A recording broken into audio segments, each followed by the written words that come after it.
मैं यहां पर यूज कर रहा हूं पहले ऑरेंज कलर। ऑरेंज कलर से मैं आपको पूर्व पाषाण काल या पेलियोलिथिक एज के टूल्स के बारे में बता रहा हूं, ठीक है कि नहीं है। तो ऑरेंज कलर किसके लिए है? पूर्व पाषाण। समझ में आया कि नहीं आया? हो गया, ठीक है। अब ध्यान रखना, पूर्व पाषाण काल से संबंधित जो औजार हैं ये कहां कहां से मिले। तो जिला क्या दिख रहा है आपको? रायगढ़ दिख रहा है। लोकेशंस कौन कौन से, जरा अच्छे समझिएगा। सबसे पहला जो लोकेशन है इसका नाम है महानदी घाटी। समझ में आया कि नहीं आया? इंग्लिश में क्या बोलोगे? महानदी वैली। आई गेस मैंने आपको कल घाटी वैली का मतलब समझाया था, ध्यान है आप सभी को? घाटी या वैली क्या थी? तो नदी के आसपास का मैदानी क्षेत्र। इसका मतलब ये हुआ कि रायगढ़ जिले में महानदी के आसपास के मैदानी क्षेत्रों से ऐसे औजार प्राप्त हुए हैं, ऐसे टूल्स मिले। समझे नहीं समझे? अब इसके बाद नेक्स्ट आप देखेंगे तो यहां पर आपको मिलेगा अगला कबरा पहाड़, फिर अगला क्या है? बोतलदा। समझ में आया? महानदी घाटी, कबरा पहाड़, बोतलदा। उसके बाद नेक्स्ट है भावर खोल, फिर है गीधा। समझ रहे हैं? क्या है? भावर खोल, फिर क्या है? गीधा। उसके बाद देखेंगे अगला है छापा माड़ा। क्या है?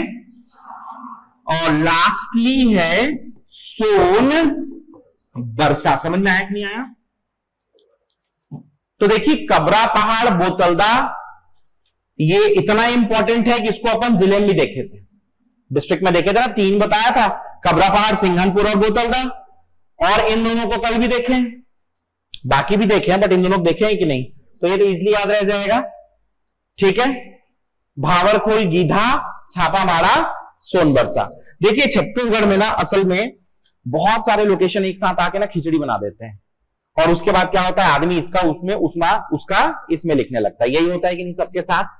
इस चीज से बचने का सबसे अच्छा तरीका है कि छत्तीसगढ़ को हमेशा लिखकर याद करिए। समझ में आया कि नहीं आया? आज इस टॉपिक को घर जाके आप पढ़िए, याद करिए, और उसके बाद क्या करिए, थोड़ी देर के लिए छोड़ दीजिए। थोड़ी देर का मतलब 10 मिनट, 15 मिनट, आधा घंटा, कुछ भी दूसरा कर लीजिए। खाना खाना है, खाना खा लीजिए, जो भी कुछ दैनिक कार्य करना है वो कर लीजिए, कुछ दूसरा पढ़ना है दूसरा भी पढ़ लीजिए, और आधे 1 घंटे के बाद ना आप लिखने की कोशिश करिए। तो जब आप आधे घंटे बाद आप लिखोगे ना, तब आप एक्चुअली जितना याद है ना उतना ही लिख पाओगे।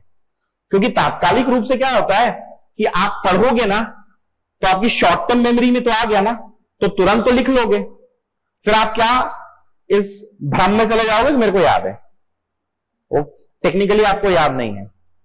समझ रहे हैं कि नहीं समझ रहे हैं? या क्या करिए, रात को याद करिए, सुबह लिख के देखिए। समझ रहे हैं कि नहीं समझ रहे हैं?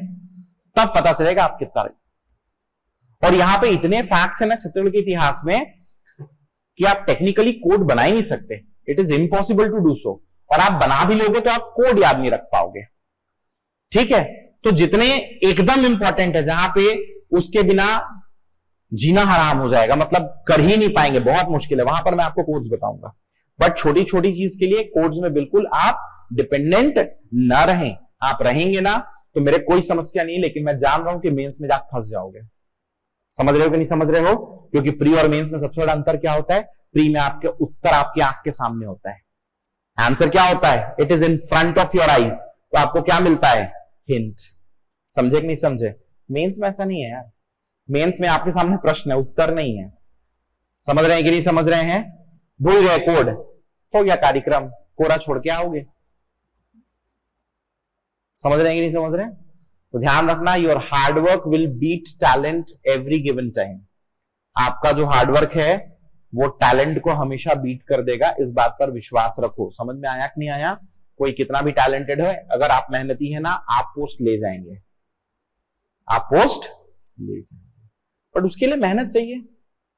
समझ रहे हैं? आप इसको बीए टाइप का ट्रीट करोगे कि ये मेरा कॉलेज है और मेरे माता पिता भेजने से मैं यहाँ पर आया हूं, मैं यहाँ आई हूं और मैं पढ़ाई उसी हिसाब से करूं करके, तो आई एम अफ्रेड टू से कि 1 लाख लोग फॉर्म भरते हैं, जिसमें से सिलेक्ट अंत में कितने होते हैं? 200-300 जितने पद हैं, बाकी सब क्या है? आया राम गया राम। ठीक है कि नहीं है? तो अगर आपको ऐसा लगता है कि आपके जीवन में एक वर्ष बहुमूल्य नहीं है और आपको वेस्ट करना है, तो अब मैं क्या ही करूं। लेकिन मुझे ऐसा लगता है कि जब सब कुछ त्याग करके यहां पर आए हो, बैठे हो, तो अपने समय को फालतू वेस्ट मत करो। जीवन में एक समय ऐसा आएगा जब आपको लगेगा कि अरे यार उस समय पढ़ लेना था, मैं पढ़ लेती ना तो मेरा हो जाता, फलाना खो गया, मेरा नहीं हो पाया। ये भावना आज नहीं आएगी, ठीक है। और आप में से किसी को ऐसा लगता होगा कि मैं ये बोल रहा हूं करके, तो ध्यान रखना मेरा उम्र 36 है। समझ में आया?